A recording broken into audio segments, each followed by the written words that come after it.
I multiply both sides by the differential dx. I get 2x dx. So now the 2x and the dx go together in orange, and I replace that with the change of variable du. You'll notice that there's this extra 2 floating on the bottom. That's okay, I'm just going to leave it floating on the bottom out here. Now the stuff in pink is the stuff I need to replace. X squared plus 1, I've called that u. So if I change this to pink, my u is x squared plus 1. So this will become a u. And the squared is almost part of the structure of the function, so we can put that squared back in. So this integral in terms of u is equivalent to this integral in terms of x. Now, the whole process of doing this is because my integral gets simpler, and I can actually take the antiderivative of this integral. If you're not able to do the antiderivative of this integral, either you made a mistake or substitution is not the right technique. The other thing you want to look for is that your integral only has u's in it. If there's u's and x's mixed, you've done something wrong as well. So I leave the 1/2 on the outside. That's a constant that gets floated, or that's a constant multiple that just gets carried through. I take the antiderivative of u squared, which is u cubed over 3, and then I don't forget my constant. I replace 1 over 6. I take my u, I sub it back in with my original function of what I called u, which is the x squared plus 1. This will become cubed plus c. I'm going to just do a quick check mentally right now. So if I take the derivative of x cubed plus 1 cubed, I bring down the 3, so that would be 3 over 6, which simplifies to 1/2, x squared plus 1 squared, and then I do the derivative of the inside, which is 2x, and the 2's are going to cancel out, and I get my original function, so I kind of did a mental check there. Now, sometimes you're going to do a change of variables, and there is no derivative sitting on the outside. So if I look at this example, my inner function is like a 2x minus 1. So let u equal 2x minus 1. The derivative is a 2. So I'm missing a 2. So I'm going to put a 2 in, and I'm going to divide by the 2 so I don't change the question. So du is equal to 2 dx. I'm going to highlight the stuff that's related to that 2 dx. So there's that 2 I introduced with the dx. The stuff in yellow is my original substitution, which is u. And now I'm just going to do a replacement. So the integral, the stuff in orange becomes du. The stuff in yellow becomes u to the 1/2. And then I have this extra 2 floating around, which I can leave on the outside or inside of that integral. And now I'm ready to just integrate. So I add 1 to the exponent. So 2 over 2 plus 1 over 2 is 3 over 2. Divide by 3 over 2, which is the same as multiplying by the reciprocal.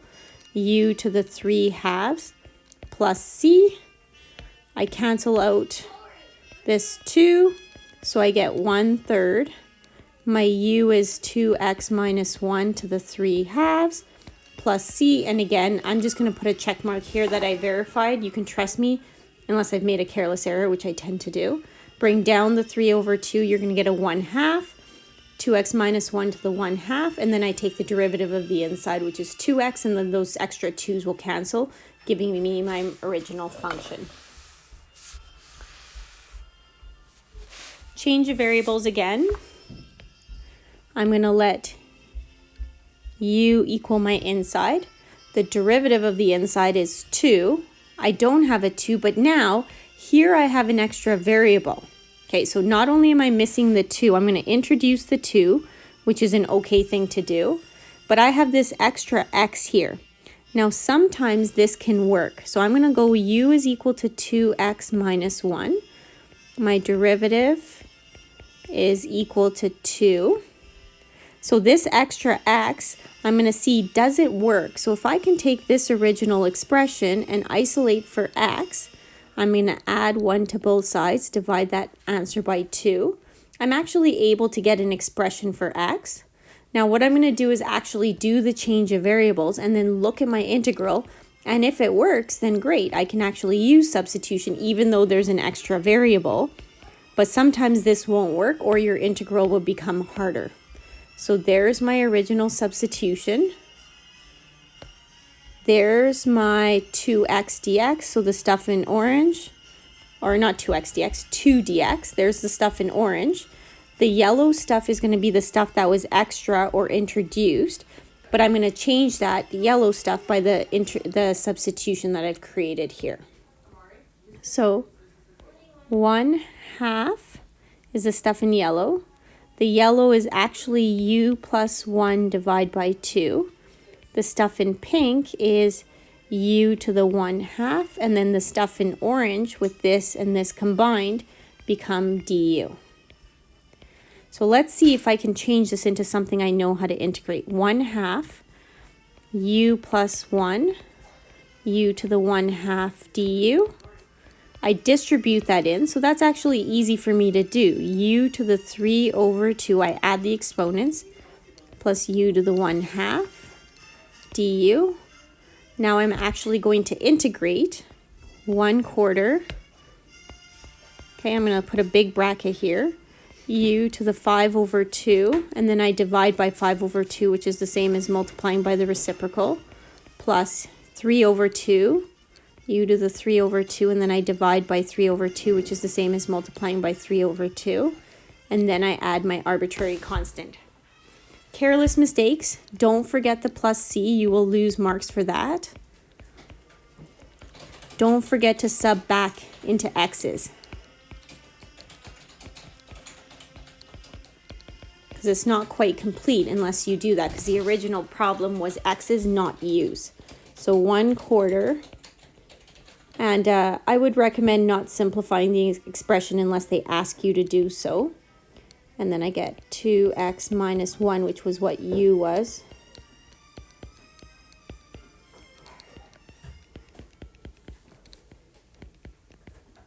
Plus my arbitrary constant. Okay, so sometimes when you're ending up solving for an extra variable in terms of u, this can be difficult to do, and sometimes it's not possible for you to integrate whatever results out of that substitution. In this case, it was easy because they just had to distribute. But if there's ever a situation when you replace your variables through a substitution and the result that you get is not simple, then you can't use integration by substitution, and there may be another technique to do. Out of all the techniques we will learn in this course, integration by substitution is a really straightforward technique, but there's a lot of examples I can give you where integration by substitution won't work, and there's a huge number of examples where there's new techniques that you're going to still learn in calculus too. Okay, now when you look at this example 6, you're going to notice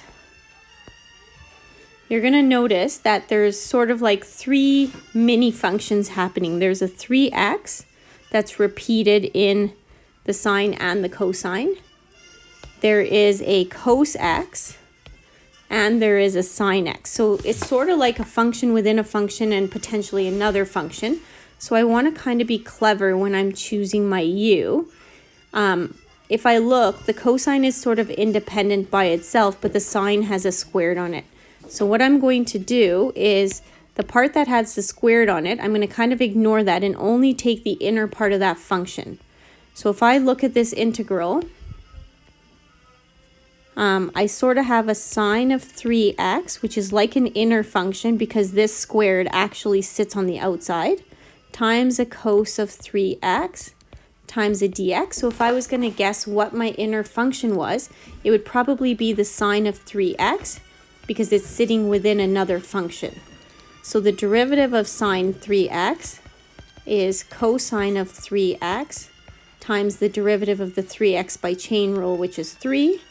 And so you can see that there's a cos of 3x, there's a dx, and I'm only missing the 3 here. So I'm going to introduce it out front on the top and bottom so I don't change the question. I'll highlight in orange for you that part of the substitution. So the 3, the cos x, the dx will become du. So I'm going to move the dx here, and I'm going to get rid of it here. You can start just doing the derivative of u, which is du. You do the derivative of that part and then just put the dx in here, sort of like you do with implicit differentiation with the differential there. So now the stuff in pink is the inner part of the function that I replaced with u, and the squared is just part of the outer function, or the base function. So the 1/3 stays on the outside. This becomes u squared du, and my integral completely simplifies. I do the antiderivative, which is 1/9 u cubed plus c, and I replace my u back with x. You'll notice I did the shorthand notation for sine 3x when I'm writing my final answer out, but if you want to, you're also welcome to kind of write the 3 on the outside like we did with the 2 on the outside there.